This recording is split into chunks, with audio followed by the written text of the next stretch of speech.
Like करें, subscribe कीजिए, bell icon को दबाएं ताकि हमारे वीडियो सबसे पहले आपके पास पहुंच सके। हदीस पाक का मफहूम है कि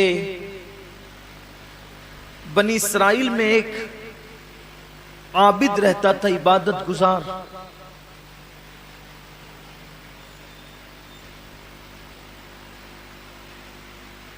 उसने देखा कि उसके इलाके के लोग एक दरख्त की पूजा करते हैं, दरख्त की इबादत करते हैं।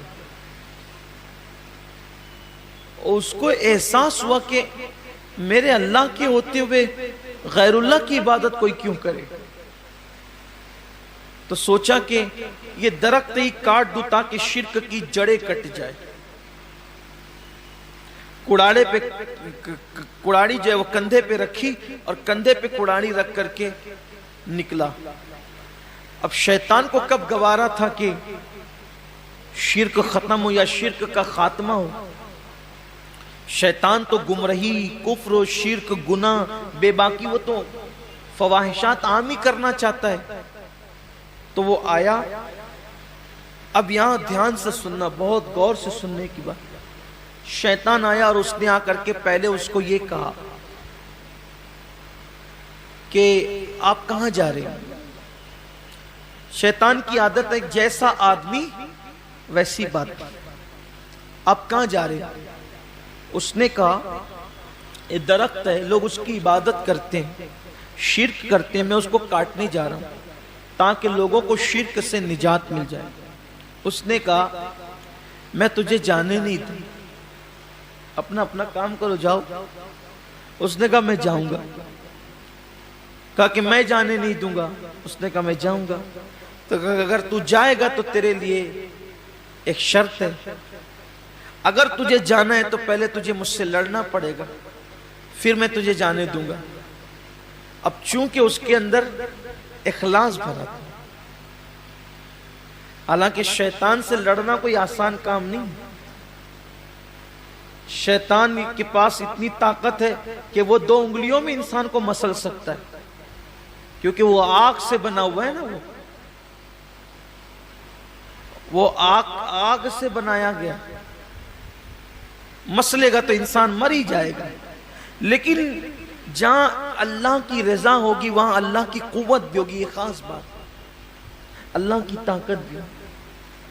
बड़ी माजरत के साथ अगर आप बुरा ना माने तो मैं एक बात कहूं, कुर्बानियों के मामले में जो खींचा तानी मची है ना हिंदुस्तान में, शायद इखलास में कमी आई है तो ये दिन देखने पड़े। मेरा ईमान कहता है कि अगर ये काम अल्लाह के लिए होता तो किसी की मां ने दूध न पिलाया था कि ये दिन हमें दिखा। मगर हमने अल्लाह के लिए करना जब छोड़ा और टिकिया और कबाब के पीछे पड़ गए, फिर दुनिया ने ये दिन। हंसने की बात नहीं है ये, इसलिए कि जिस काम में रज़ा इलाही हो। मैं ये नहीं कहता कि सबकी नियत इस, अक्सर की जो है वो मैं बात अक्सरियत की बात कर। अल्लाह के कुछ बंदे हैं ऐसे जिन्हें आप उंगलियों पे गिन सकते हैं। बल्कि अब तो मैं लोगों को ये भी कहते हुए सुनो कि यार गोश्त वोश्त अब आता नहीं है तो अपने घर के लिए अपने खुद ही कुर्बानी करें। यानी कुर्बानी घर के लिए हो रही है, अल्लाह के लिए नहीं हो रही। ये हमने अपने कानों से कहते हुए सुना है कि अब गोश्त कोई बांटता उठता नहीं है तो हम भी अपने घर के लिए करें। यानी नहीं आ रहा है ना गोश्त, तो खरीदने से अच्छा है कि हम भी कुछ पैसे ज्यादा डाल करके एक जानवर ज़बा कर लें। ये सूरत हाल। ओ अल्लाह की रजा का वाले जो काम होते हैं फिर उसमें कुदरत की कुव्वत शामिल होती है।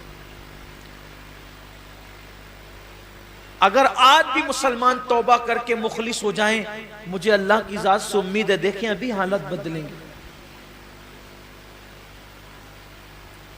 अभी मुसलमानों की हालत बदलेगी, लोग अल्लाह के लिए करेंगे।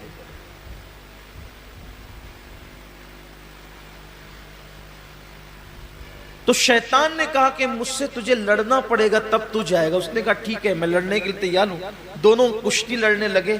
उस आबिद ने शैतान को पछाड़ दिया, उसके सीने पे बैठ गया। यानी अल्लाह ने उसमें इतनी ताकत दे दी, शैतान को पछाड़ दिया। शैतान किसी से नहीं हारता सिवाय मुखलिसीन के, सिर्फ वो इखलास वालों से हारता है। बड़ा बड़ा पहलवान उसके नजदीक कोई अहमियत नहीं रखता। उसके नजदीक सबसे बड़ा पहलवान मुखलिस है, यानी अल्लाह के लिए काम करने वाला है। वहां दुबले पतले का एतबार नहीं है, वहां सबसे बड़ी ताकत इखलास की ताकत है। क्योंकि जब उसने कहा था कि मैं बैठकर तेरे बंदों को बहकाऊंगा, वरगलाऊंगा, तो अल्लाह ने फरमाया था जा, तुझ पर मेरे मुखलिस बंदों पर तेरा वार नहीं चलेगा, मेरे मुखलिसीन पर तेरा वार नहीं चलेगा। यानी अहले इखलास को तू नहीं बिगाड़ सकता जो मेरे लिए जिंदगियां गुजारते हैं। तो पछाड़ दिया। उसने कहा नहीं नहीं, दोबारा फिर मुकाबला। दोबारा फिर पछाड़ा, फिर नहीं सहबारा, फिर मुकाबला, तीसरी बार फिर पछाड़ दिया। अब जब तीनों बार शैतान हार गया, अब देखो कैसे हमला किया। शैतान जब तीनों बार हार गया, तब आबिद ने कहा अब तो मैं जा सकता हूं, अब तो मेरा हक है जाने का। उसने कहा देखो एक अच्छी बात क्या, तुम गरीब आदमी, दिन भर पैसा कमाते हो, रात को इबादत करते। अगर ये कमाने की मेहनत से और मुसीबत से आपको निजात मिल जाए तो आप दिन भर इबादत में गुजार सकते हो।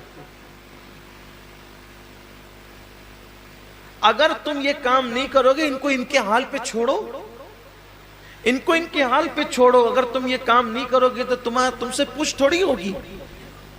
तुम्हारे बिस्तर में तकिए के नीचे रोजाना तुम्हारी जरूरत के मुताबिक जितना तुम कमाते हो 2 दिरहम तुम्हें मिल जाएंगे। मस्त दिन भर 1 दिरहम खर्चा करना, 1 दिरहम में खाना पीना और दिन भर इबादत करना, कितनी इबादत होगी। या तो दिन भर कमाते हो फिर रात में थोड़ी सी इबादत करते हो, या तो दिन भर इबादत होगी। जाओ वापस लौट जाओ, 2 दिरहम मिला करेंगे। यहां पता चला शैतान को दिन भर की इबादत मंजूर है, शैतान को दिन भर की इबादत मंजूर है, मगर दीन की तबलीग मंजूर नहीं है एक लम्हे की। दिन भर की इबादत उसको मंजूर है, मगर दीन की तबलीग एक लम्हे की मंजूर नहीं, क्योंकि वो जानता है कि इबादत करने वालों ने अगर कितनी भी इबादत कर ली, जाएगा तो अकेला ही जन्नत में जाएगा, लेकिन अगर कोई दीन की तबलीग करता है तो पूरी कौम को जन्नत में ले जाएगा। इसीलिए उसको दीन की तबलीग मंजूर नहीं है। वो तबलीग करने वालों को, दीन की तरफ बुलाने वालों को, दीन के लिए मेहनत करने वालों को बहुत दुश्मन की नजर से देखता है। तो कहा कि दिन भर कमाते हो, 2 दिरहम मिलेंगे, 1 दिरहम सदका करना, 1 दिरहम खाना, दिन भर इबादत करना। लेकिन याद रखें एक मंजिल ऐसी आती है, मैंने अपने कायद, अपने अमीर से ये बात उन्होंने मुझे बतौर नसीहत कहा था, मैंने सुनी है।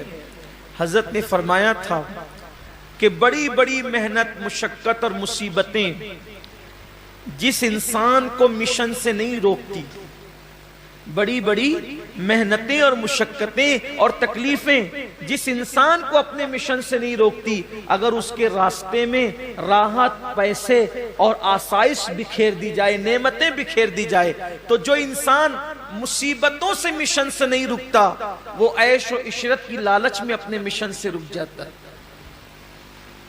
इसीलिए अल्लाह के रसूल अलैहि सलाम अपने सहाबा से कहते थे, मेरे सहाबा, मुझे मेरे चले जाने के बाद दुनिया से तुम पर यह खौफ नहीं कि मेरे बाद तुम मुशरिक हो जाओगे, मेरे बाद मेरी उम्मत मुशरिक हो जाएगी, मुझे इसका खौफ नहीं है। खौफ इसका है कि मेरे बाद मेरी उम्मत दुनिया की मोहब्बत में मुब्तला हो जाएगी, मालो दौलत की मोहब्बत में मुब्तला हो जाएगी, लोगों के दिलों के अंदर दुनिया की मोहब्बत रचेगी, मालो दौलत की मोहब्बत रचेगी, लोग दुनियादार हो जाएंगे। और देख लो आज लोग अल्हम्दुलिल्लाह मुशरिक नहीं हुए, लेकिन बहरहाल लोग दुनियादारी में मसरूफ हो गए। दुनिया की मोहब्बत इस कदर लोगों के दिलों में आ गई है कि अल्लाह अकबर, एक तरफ अजान हो रही है और एक तरफ दुकान है, तो लोग नमाज पर दुकान को तरजीह देते। क्या वो हसीन और खूबसूरत दिन थे जब अजान होती थी तो मुसलमानों की दुकानें ये कह के बंद हो जाती थी, ग्राहकों को कह के कि अभी वापस जाओ, नमाज के बाद आना। जब तक मुसलमान ये कहता था वापस जाओ, नमाज के बाद आना, तब तक मुसलमान की दुकान पे कभी मंदी नहीं मंडलाती थी। जब से मुसलमान की दुकान का हाल ये है कि अब तो दुकान छोड़ के नमाज जाना तो दूर की बात है, बंद करके जाना तो दूर की बात है। मुसलमान तो अब गेम भी खेलता रहता है मगर नमाज को नहीं जाता, फ्री बैठा हुआ है तो भी नमाज को नहीं जाता। अब दुकान छोड़ के बेचारा क्या जाएगा? जो गेम छोड़ के नहीं जाता, जो क्रिकेट छोड़ के नहीं जाता, जो दोस्तों की बारात छोड़कर नमाज के लिए नहीं जाता, वो दुकान छोड़ करके क्या जाए?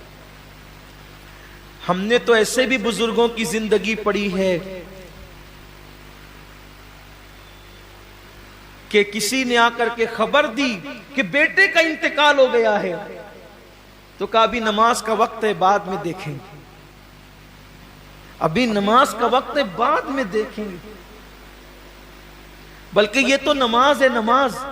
एक बुजुर्ग के बेटे का इंतकाल हो गया और आप जा रहे थे इमाम आजम की बारगाह में इल्म हासिल करने के लिए, तो उन्होंने फरमाया कि अभी मैं पढ़ने जा रहा हूं, तुम जाकर उसको दफन कर दो। ये भी बुजुर्गों की जिंदगी में उन्होंने इल्म दीन को इतनी अहमियत दी, उन्होंने नमाजों को इतनी अहमियत दी। यहां तो हाल यह कि अहमियत दीन को है ही, दुनिया ही दुनिया, दुनिया ही दुनिया, दुनिया ही दुनिया। बल्कि अब तो इबादत भी करते हैं दुनिया के लिए। नमाज भी लोग इसलिए पढ़ते हैं कि नमाज पढ़ूंगा तो थोड़ा मालदार हो जाऊंगा, हज करूंगा तो मालदार। बल्कि ये भी है कि फुला बुजुर्ग की फातिहा करने से माल मिलता है, माल ज्यादा आता है, तो उसी नियत से लोग, मैंने बहुतों को देखा है 11वीं इस नियत से करते हैं कि 11वीं करने वाले जल्दी मालदार होते हैं। वाह रे वाह, बड़े पीर की 11वीं को कितना सस्ते में बेचा तुमने।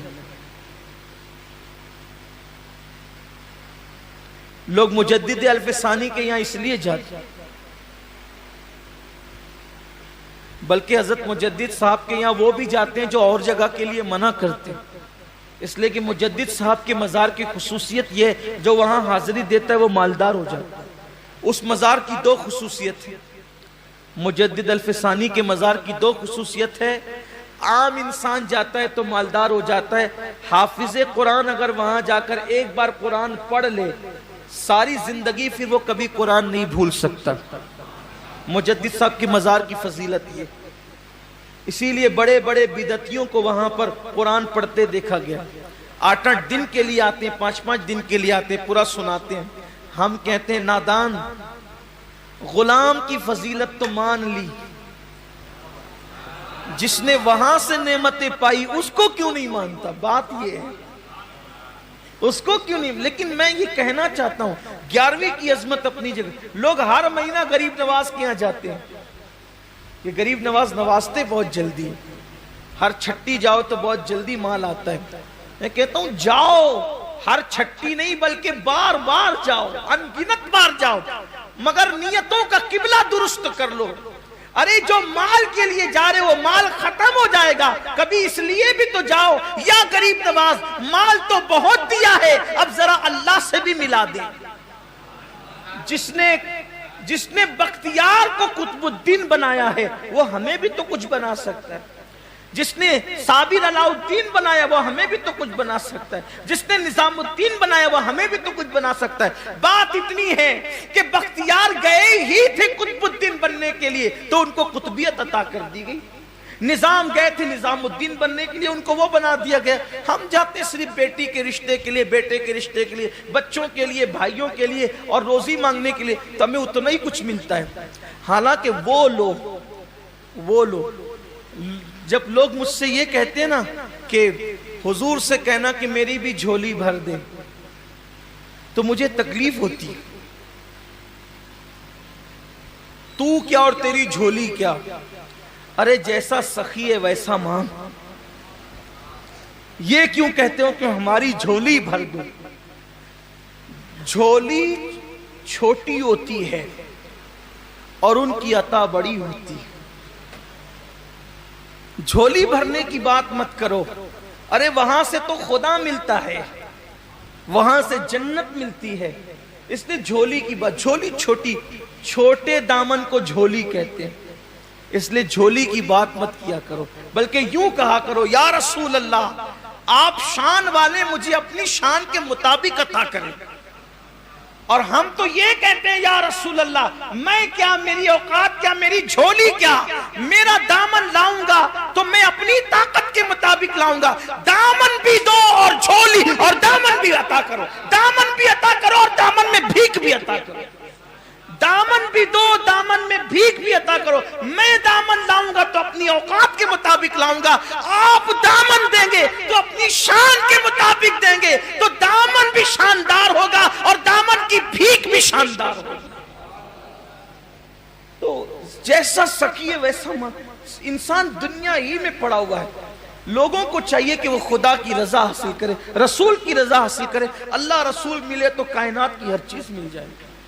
ये अल्लाह वाले यही थे, ये इतने मुखलिस थे कि बस यही चाहते थे। तो बात खत्म करने लगा हूं, दूर न चली जाए बात, कि उस आबिद से कहा कि 2 सिक्के तुम्हें मिला करेंगे, दिन भर इबादत करना, 1 दिरहम सदका करना।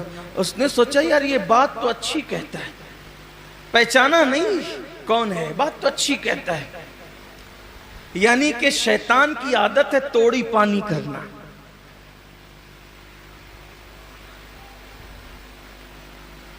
वो उस आबिद से तोड़ी पानी करने लगा अपनी जबान में। इसीलिए आप भी जरा होशियार रहो। रियासत और सियासत की इस्लाह का नारा लगाने वाला हर आदमी मुखलिस नहीं होता। कुछ शैतान के तोड़ीबाज लोग भी होते हैं जो आपको बेचने के लिए कहीं ले जाते हैं। तो किसी के साथ जाने से पहले जरा होश ले लिया करो कि आपको जाना किसके साथ।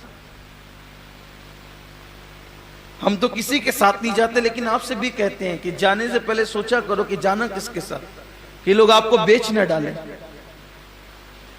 इसलिए कि शैतान जब इबादत खरीद सकता है तो आप कौन हैं और हम कौन हैं।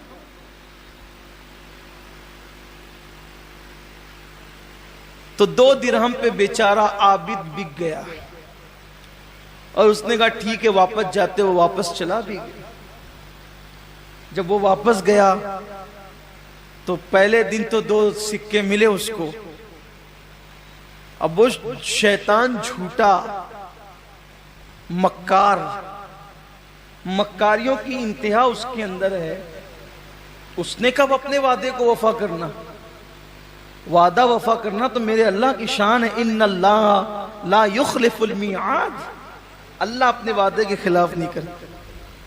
हद है कि जो वादा खिलाफी नहीं करता उसके लिए लोग नहीं करते, और जो वादा खिलाफियां करते उनके पीछे दौड़ते रहते हैं, दौड़ भाग करते रहते हैं। तो जब दूसरे दिन नहीं मिला तो कोचे सोचे आज तो दरख्त काट ही डालूंगा चाहे कोई आ जाए। कंधे पे कुड़ाली रखी, चला थोड़ी देर पहुंचा तो वही जनाब मिले। कहा जाने नहीं दूंगा। कहा मगर मैं तो जाऊंगा। कहा कुश्ती लड़नी होगी। तो अब जोम था ना कि हम तो पहले जीत चुके हैं, हम तो पहले जीत चुके, जोम था। उसने कहा ठीक है लड़ो। कुड़ाली रखी जैसे लड़ी। अब शैतान ने उसको पटक दिया, सीने पे बैठ गया। जब सीने पे बैठा तो कहा नहीं दोबारा, फिर सहबारा, फिर 3 बार किया वैसे ही। शैतान ने उसको पटका, कहा अब तो जाने नहीं दूंगा, चल भाग यहां से, चल वापस। उसने कहा जाता हूं, लेकिन बताइए जनाब आप है कौन। और पहली बार जीता और दूसरे दिन में हार गया। 2 ही दिन पहले तो मैं जीता था आपसे, अभी हार कैसे गया। तब शैतान ने जवाब दिया कि मुझे शैतान कहते हैं, और पहली बार जीते थे ना उसकी वजह यह थी, पहली बार आप निकले थे अल्लाह के लिए और दूसरी बार निकले थे आप पैसे के लिए। जब अल्लाह के लिए निकले थे तो आप जीत गए थे, पैसों के लिए निकले तो आप हार गए। तो अल्लाह के लिए की अहमियत है। मुसलमानों को चाहिए कुर्बानी अल्लाह के लिए करें। बल्कि मैं तो आखिर में ये भी कहता हूँ अल्लाह सबसे पहले मुझे आप सबको तौफीक दे, अपनी जिंदगी भी अल्लाह के लिए गुजारो और मौत की तैयारी भी अल्लाह के लिए करो। दुनिया पे कैसे ही हालात आए हम सुकून में रहेंगे, हम इत्मीनान में रहेंगे। इसलिए कि जो चीज अल्लाह वाली हो जाती है उसकी हिफाजत अल्लाह अपने जिम्मे करम पर ले लेता है। अगर जान अल्लाह वाली हो गई उसकी हिफाजत अल्लाह के जिम्मे करम पर। माल अल्लाह वाला हो गया, उसकी हिफाजत अल्लाह के जिम्मे करम पे। अपनी औलाद अल्लाह वाली हो गई, उसकी हिफाजत अल्लाह के जिम्मे करम पर। तो याद रखें, अपनी सब चीज अल्लाह के लिए कर दें, इंशाअल्लाह तबारक व तआला दुनिया का कोई हाल हो, हमारा बेड़ा पार होगा। अल्लाह ताला तौफीक अता फरमाए। कमेंट शेयर जरूर करिए।